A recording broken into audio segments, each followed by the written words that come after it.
Assalamualaikum warahmatullahi wabarakatuh. Alhamdulillah. Bismillahirrahmanirrahim. Selamat berjumpa kembali dengan Mustaqim Channel. Inilah adalah wajah-wajah paguyuban waskita yang mengadakan pertemuan, yaitu temu kangen pada tanggal 9 Juli 2023 di tempat kediaman Ibu Heru Karwaci yang berdomisili atau bertempat tinggal di Bumi Menteng Asri. Alhamdulillah, dengan kehadiran para sahabat-sahabat semuanya, mantan-mantan dari Sat Induk Bais TNI mengadakan temu kangen, yaitu di tempatnya Ibu Heru Karwaci. Ini adalah rangkuman dari acara yang dilaksanakan pada temu kangen di tanggal 9 Juli ini. Ini adalah perkenalan anggota baru, yaitu Bapak Fidiatullah, kemudian Bapak Mas Nori, dan Bapak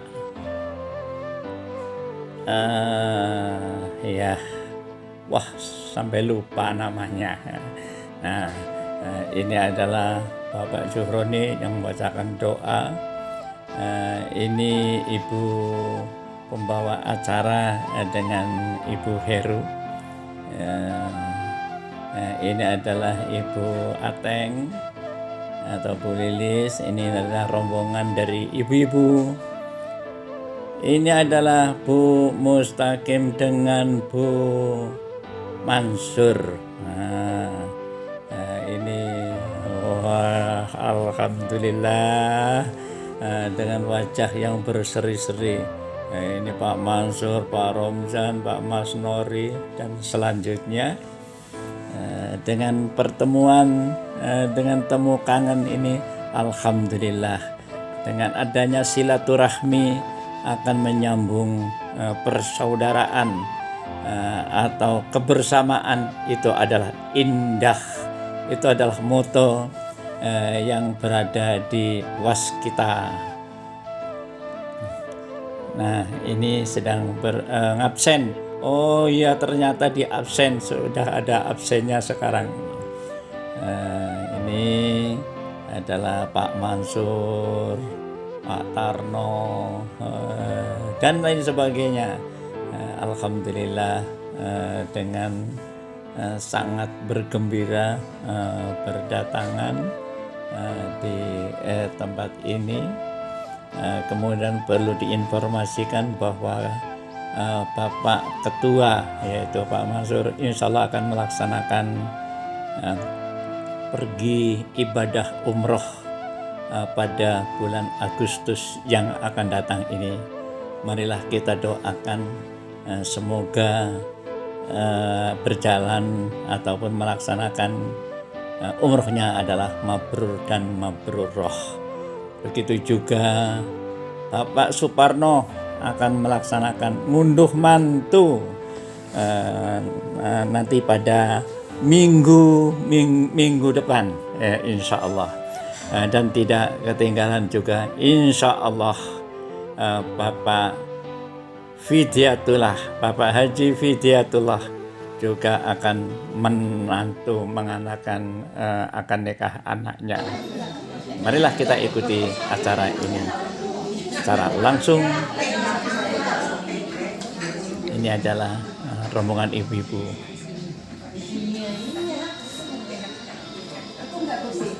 Minta tolong Dek Pak mengangkat.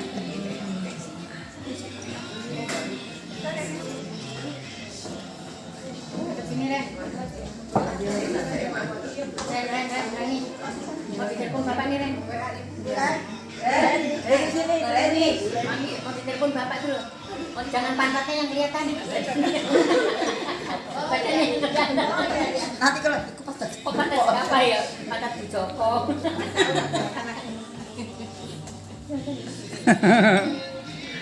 Ya, inilah wajah ibu-ibu paguyuban waskita. Hebat nian. Nah, mantap, mantap. Itu yang kerudung merah adalah Bu Joko.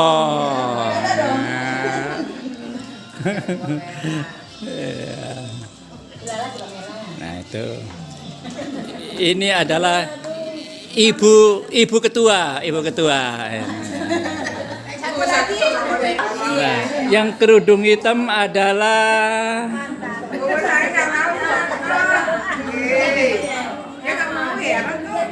Siapa ya? iya. Jangan gitu. Ya terus gimana? Harus sangat. Oke. Ya.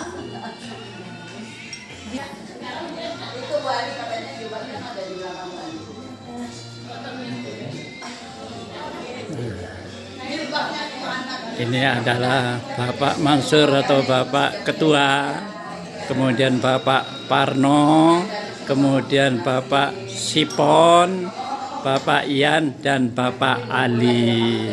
Wow, itu.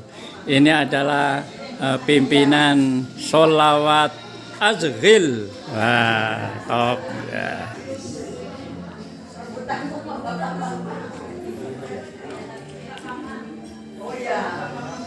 Selamat datang Bu Elis, Bu Ateng ini dari dermaga sana, Cirang.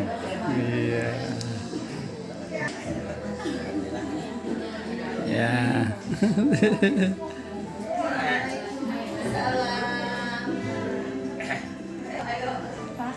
Ya. Ya. Sehat ya? Yang banyak memang ibu-ibu. Banyak ibu biasa. Itu juga ibu-ibu. Itu Bu Jamuar. Berikutnya dilanjutkan dengan tausiah yang disampaikan oleh Bapak Mustaqim. Marilah kita ikuti bersama-sama, semoga akan mendapatkan rahmat dari Allah Subhanahu wa taala. Assalamualaikum warahmatullahi wabarakatuh. A'udzu billahi minasyaitonir rajim. Bismillahirrahmanirrahim. Asyhadu an la ilaha illallah wa asyhadu anna Muhammadar Rasulullah. Allahumma shalli ala Muhammadir Rasulillah wa ala alihi wa sahbihi ajma'in. Rabbana la ilma lana illa ma 'allamtana innaka antas samiul alim wa tub 'alaina innaka antat tawwabur rahim. Rabbana shrah lana sudurana wa yassir lana umurana wa hlul 'uqdatan alsinatina yafqahu qaulina amma ba'd. Pertama kami panjatkan puji syukur alhamdulillah kehadirat Allah Subhanahu wa taala yang telah memberikan taufik serta hidayah kepada kita semuanya. Alhamdulillah pada kesempatan ini kita bisa berkumpul di tempat kediaman dari Bu Heru Karwaji. Semoga kita selalu akan mendapatkan hidayah, ridho dan dirahmati oleh Allah Subhanahu wa taala. Yang kami hormati kepada Bapak Ketua Paguyuban kita yaitu Pak Mansur, kemudian juga kepada Pak Fidyatullah beserta keluarga, juga Pak Mas Roni, juga Pak Markani, semuanya yang hadir pada kesempatan ini, kami panjatkan puji syukur alhamdulillah kita bisa berkumpul di sini, dan ada yang sangat mengesan sekali bagi saya. Saya terus terang aja habis mendapatkan penghargaan yang luar biasa. Saya dipanggil oleh Pak Fidyatullah, dipanggil Kiai, Pak, Bu. Amin. Alhamdulillah. Dari kemarin saya itu, Pak Fidyatullah itu WA saya, terima kasih Kiai Mus. Wah, Masya Allah, luar biasa. Alhamdulillah, terima kasih Pak Fid. Kita telah bergabung, bahwa paguyuban kita semoga selalu akan bermanfaat untuk mengakrabkan kita, selalu bersilaturahmi antara satu dengan yang lainnya. Kemudian saya juga berterima kasih sekali bahwa ada beberapa yang punya hajat ataupun mohon doanya, seperti Pak Mansur insya Allah akan berangkat umroh. Kami juga mendoakan sekali, Masya Allah luar biasa. Nanti akan kita singgung sedikit seperti tausiah yang dulu itu adalah diantaranya itu perjalanan untuk menengok Ka'bah Baitullah pada waktu itu. Kemudian kepada Pak Suparno yang insya Allah akan mengunduh mantu, juga akan pengantinnya, juga kepada Pak Parno sekeluarga akan tambah, yaitu keluarga. Semoga atut runtut kaya dene Mimi lan Mintuno. Ayan nggak tahu ini. Makanya ketawa-ketawa tapi nggak tahu ini Pak Jan itu sebetulnya itu adalah mudah-mudahan sakinah mawaddah warahmah, ya itu tujuan kita. Kemudian dulu saya menyampaikan yaitu tentang perjalanan kita menghadap kehadirat Allah Subhanahu wa Ta'ala. Karena disebutkan di dalam surat Ar-Rahman, yaitu yang disebutkannya ya ma'syarul jinni wal insi,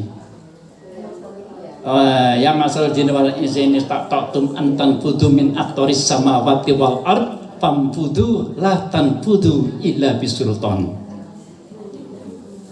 Dari golongan jin dan manusia, seandainya kamu sekalian itu adalah mampu untuk menembus langit dan bumi, silakan ditembus. Tapi kamu tidak akan bisa mampu illa bisultani, kecuali mendapatkan pertolongan dari Allah Subhanahu wa Ta'ala. Kemudian salah satunya yang kita ketahui untuk menembus langit dan bumi, karena kita itu adalah perjalanan menghadap kehadirat Allah Subhanahu wa Ta'ala, seperti yang dicontohkan oleh Rasulullah Sallallahu Alaihi Wasallam pada waktu dipanggil oleh Allah Subhanahu wa Ta'ala pada waktu Isra dan Mi'raj, yaitu melewati dari Masjidil Haram ke Masjidil Aqsa, kemudian naik kepada langit yang 7, kemudian naik lagi akan menembus Lauh Mahfud, naik lagi sampai ke Arsy, dan baru ke Sidratil Muntaha, kehadirat Allah Subhanahu wa Ta'ala. Saya pernah mendapatkan petunjuk atau pernah belajar dari seorang kiai bahwa untuk menembusnya itu adalah dengan bacaan, dulu yang sudah saya sampaikan, dengan bacaan syahadat dan sholawat. Ya. Jadi kalau kita akan sholat, karena sholat itu adalah menghadap kehadirat Allah Subhanahu wa Ta'ala.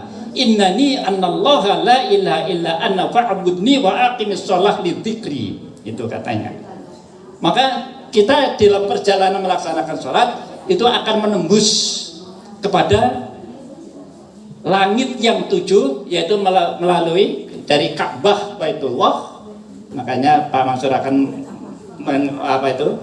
mendatangi Ka'bah, itu sebetulnya perjalanannya itu adalah seperti itu, akan menembus dari Ka'bah, akan naik ke Sidratul, pada langit yang 7, dibukanya itu adalah dengan membaca syahadat dan sholawat. Asyhadu an la ilaha illallah wa asyhadu anna Muhammadar Rasulullah. Allahumma sholli ala sayyidina Muhammad wa ala ali sayyidina Muhammad. Baru terbuka langit yang pertama.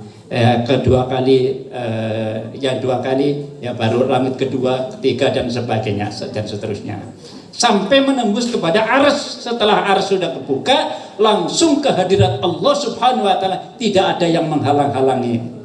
Setelah begitu, silakan, ud'uni astajib lakum, mintalah kepadaku, kata Allah Subhanahu wa Ta'ala.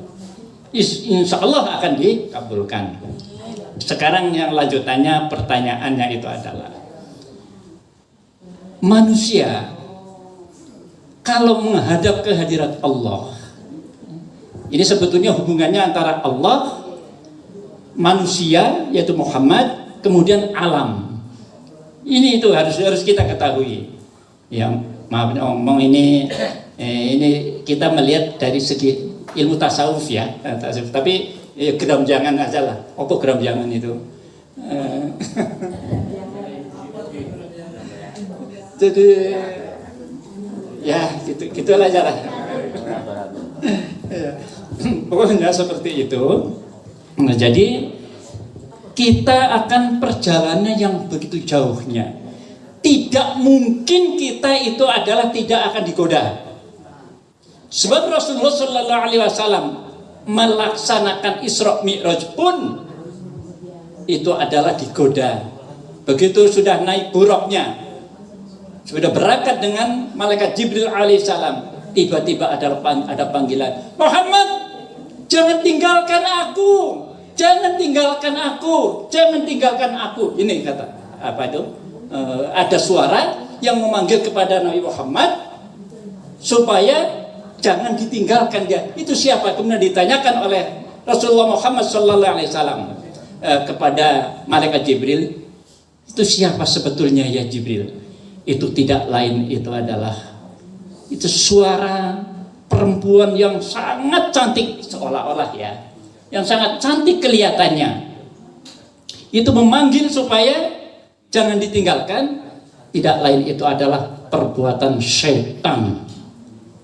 Jadi kalau kita akan melaksanakan segala sesuatunya itu pasti ada godaannya dan ada gangguannya. Contoh, kita melaksanakan sholat, umpamanya usolli fardhu dhuhri arba'a raka'atin sabila qiblata ma'muman lillahi ta'ala, Allahu Akbar, sedang membaca Fatihah, Bismillahirrahmanirrahim, Alhamdulillahi Rabbil Alamin. Tiba-tiba ada hujan turun, hujan, jemuranku basah semuanya. Nah, ini adalah cobaan. Kalau enggak ya apa itu, umpamanya saya ya, kemudian saya sedang melaksanakan sholat, sedang sholat ini, Bu Mustaqim itu apa itu, Pak ini ada ini Pak, ada ini apa? Nah, ini adalah godaan. Jadi kita bisa terganggu apa enggak? Pasti akan terganggu. Itu setiap manusia itu adalah pasti seperti itu. Itu namanya itu adalah jatuh. Di dalam beribadah kita itu adalah jatuh. Supaya kita itu adalah tidak jatuh, bagaimana? Ada obatnya, ada senjatanya. Nah, ya Bu Mansur ya. Bu Mansur ini apa itu serius banget ini. Karena akan melaksanakan umroh ini, jadi begini Bu, kalau kita akan sholat, umpamanya kita mau tawaf atau apa dan sebagainya ya, itu kita jangan lupa. Makanya biasanya kalau orang akan pergi melaksanakan ibadah haji ataupun umroh, sebelum berangkat itu adalah suruh berdoa. Nah, ini doanya sebetulnya itu, Bismillahi amantu billah tawakkaltu 'alallah illa masyaallah la haula wala quwwata illa billahil aliyyil azim. Gitu. Jadi walaupun sedikit tapi nanti mudah-mudahan nyantol gitu ya. Nah, itu bagi kita semuanya. Apa artinya? Maksudnya itu adalah bismillahi, dengan menyebut asma Allah. Tawakal tuh, aku ini bertawakal, pasrah diri kepadamu ya Allah. Kita tunjukkan supaya pasrah itu, supaya yang kita kerjakan itu adalah benar. Makanya setiap malam kita itu adalah selalu beristikharah. Salat istikharah. Jadi namanya salat istikharah itu tidak hanya untuk kalau kita akan nikah tapi pacarnya banyak, milih salah satu, bukan itu saja sebetulnya. Istikharah itu adalah untuk menentukan bahwa yang kita kerjakan itu adalah betul-betul benar lillahi ta'ala, benar karena Allah. Contoh, ini saya potong dulu. Contoh, Pak Mansur, Bu Mansur dari dari rumah ya, pergi ke sini ke Menteng Asri, mau ada pertemuan arisan lah, perkumpulan pas kita ini. Tapi karena semalam itu adalah sudah istikharah, tiba-tiba di jalan itu adalah kok Pak Mansur itu kepengin kesana dulu lah, mampir ke sini. Akan beli apa atau akan apa itu. Itu kalau kita itu adalah sudah beristikharah, itu ada insya Allah itu adalah benar petunjuk dari Allah. Kalau diteruskan, jangan-jangan ini adalah ada ujian yang disampaikan. Ternyata kalau kita terus itu adalah ada orang kecelakaan di depan itu. Nah, gitu. Itu umpamanya seperti itu. Contoh itu adalah banyak, ada orang ibu-ibu tua akan melaksanakan umroh, ya, melaksanakan umroh. Tapi karena ibadahnya itu adalah selalu pasrah diri kepada Allah, tawakal, ya. Begitu berhenti, dia itu adalah sebelum berangkat sudah panggilan ini adalah untuk masuki kepada pesawat untuk berangkat. Tapi kenyataan ibu tua melaksanakan sholat dengan khusyuknya pasrah kepada Allah Subhanahu wa taala. Sampai dipanggil-panggil itu adalah enggak kedengaran. Kemudian pesawatnya itu adalah berangkat dan ibu ini adalah ketinggalan untuk umroh. Tapi karena ini adalah pasrah kepada Allah Subhanahu wa taala benar-benar tawakal itu ya, tawakal kepada Allah, tiba-tiba apa? Pesawatnya itu adalah kemasukan burung. Di balik-baliknya itu ya, masuk burung.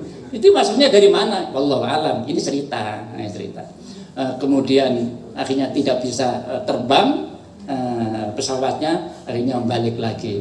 Kemudian jadinya ini apa itu? Ibu yang tua tadi yang ketinggalan jadi ikut naik. Itulah hikmahnya.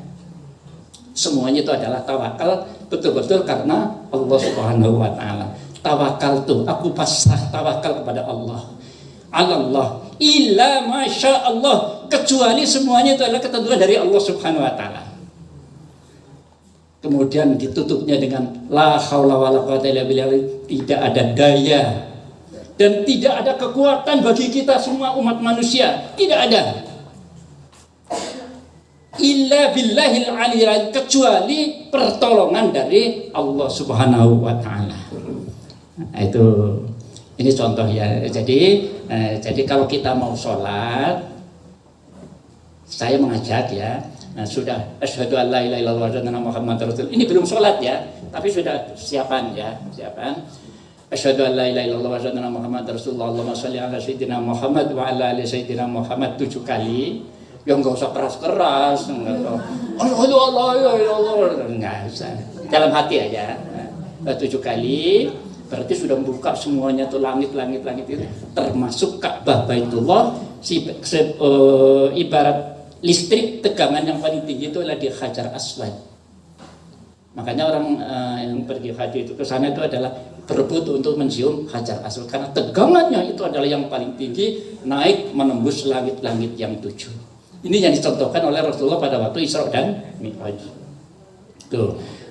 Kemudian setelah syahadat dan sholawat 7 kali baru membaca Bismillahi amantu billah tawakkaltu ala Allah illa masya Allah la haula wala quwata illa billahil aliyil azim. Kalau mau pakai usoli ya silahkan, tidak juga nggak apa-apa. Kalau pakai usoli ya baru usoli. Begitu Allah Akbar, khusyuk betul pasrah kepada Allah Subhanahu wa taala. Karena tadi sudah saya katakan semuanya itu adalah pasti ada godaan. Godaan terutama itu adalah setan. Makanya kita harus sering-sering bermujahadah. Mujahadah itu adalah jihad. Orang yang melaksanakan jihad itu namanya mujahadah. Yaitu mendekatkan diri kepada Allah dengan cara memerangi, tapi bukan perang fisik itu namanya mujahadah. Jihad itu ada dua, jihad memerangi setan, yang keduanya adalah memerangi hawa nafsu yang terdapat pada diri kita pribadi masing-masing. Alhamdulillah. Sebab godaannya itu adalah apalagi yang masih muda. Umpamanya di sini yang paling muda adalah Pak Sipon ya. Pak Sipon yang paling muda, umpama ini contoh. Ya, saya akan nyontohkan Pak Parno, tapi Pak Parno sudah minggir-minggir begini.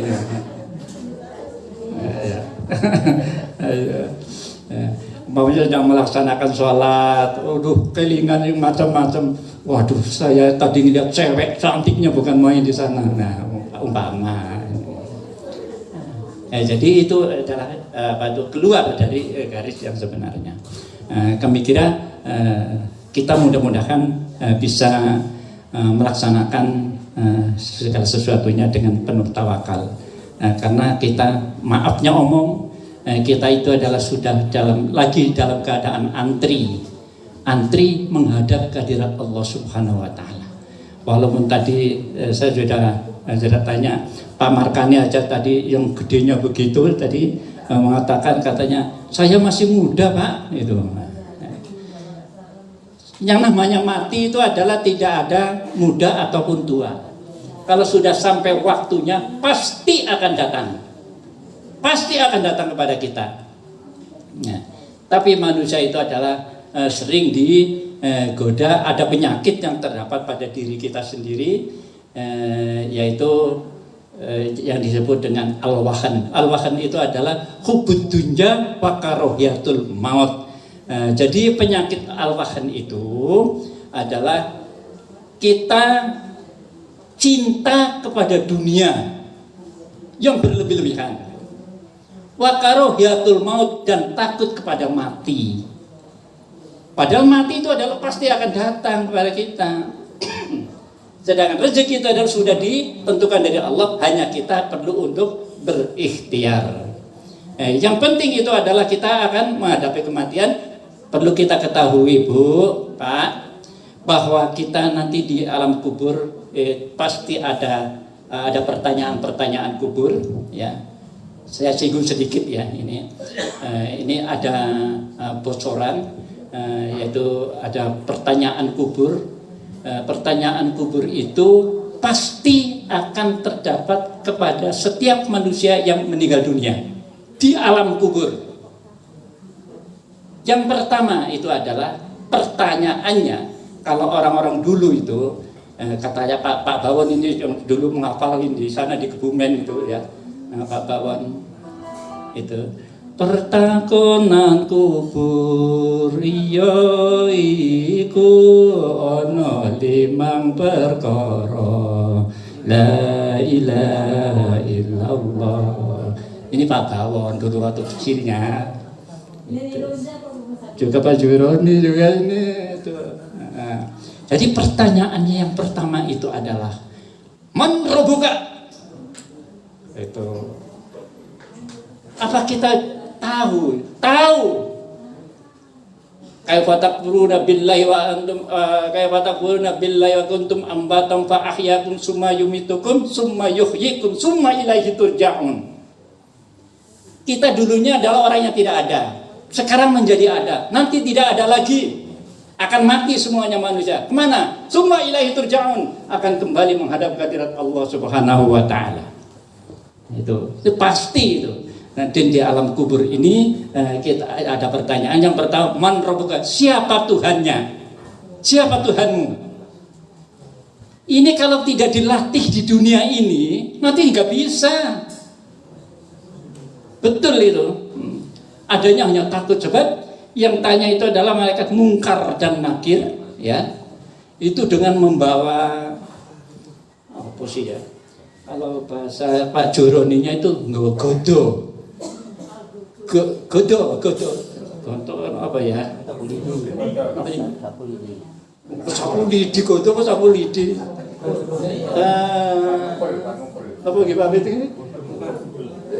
Banyak kayak palu tapi yang gede itu loh ya.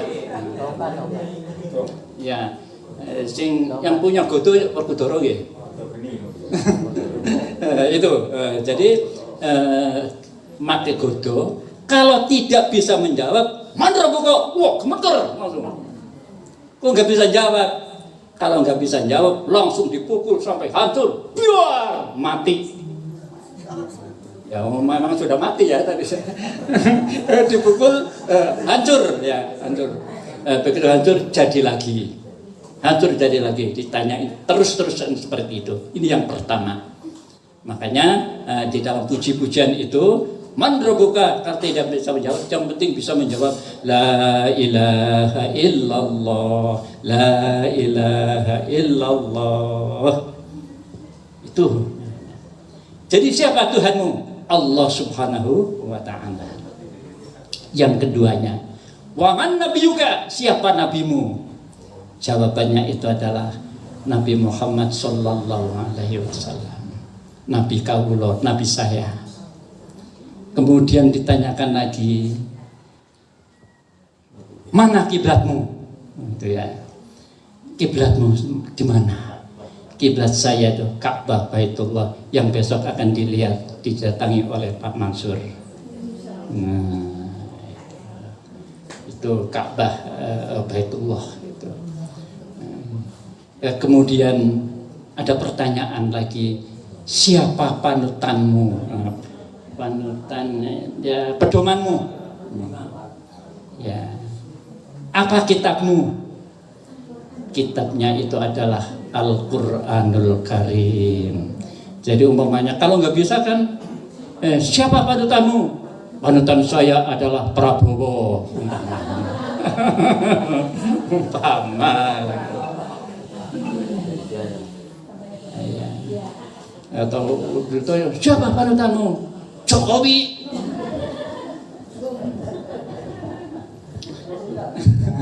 Jadi panutan saya itu adalah Al-Qur'anul Karim. Syahidallah annahu la ilaha illa ana. Jadi Al-Qur'an itu adalah menjadi petunjuk. Dzalikal kitabul la raiba fihi hudal lil muttaqin. Menjadi petunjuk bagi orang-orang yang bertakwa. Itu kitab Al-Qur'an. Nah, kemudian yang terakhir pertanyaannya itu adalah siapa saudaramu? Jawabannya yang benar itu saudara saya itu adalah muslimin dan muslimat. Di dunia ini hidup ataupun yang sudah mati itu adalah saudara saya. Makanya kita selalu mendoakan astaghfirullahaladzim li wa li walidayya wa li jami'il muslimina wal muslimat wal mu'minina wal mu'minat al ahya'i minhum wal amwat. Ya, ini ibu-ibu sekalian, walaupun hanya sedikit, mudah-mudahan bisa diingat untuk bekal kita nanti menghadap kehadirat Allah Subhanahu wa taala, supaya mungkar dan nakir itu tidak terlalu galak-galaklah kepada kita. Ya itu, asal bisa jawab, kalau nggak bisa jawab ya tetap galak. Nah, itu. Ini yang perlu kami sampaikan. Marilah kita selalu mendekatkan diri kepada Allah Subhanahu wa taala. Terima kasih. Wallahu muwaffiq ila aqwamit thoriq. Wassalamualaikum warahmatullahi wabarakatuh. Dan sekali lagi kami mendoakan juga semoga Pak Fidyatullah yang akan hajatan besok itu adalah akan berjalan lancar dan anak-anaknya, menantunya dan anaknya akan menjadi keluarga yang sakinah, mawaddah, warahmah yang diridhoi oleh Allah Subhanahu wa taala. Sekian dan terima kasih. Monggo. Ditutup doa oleh Bapak Haji Juhroni. Rabbana atina fid dunya hasanah wa fil akhirati hasanah wa qina adzabannar walhamdulillahi rabbil alamin.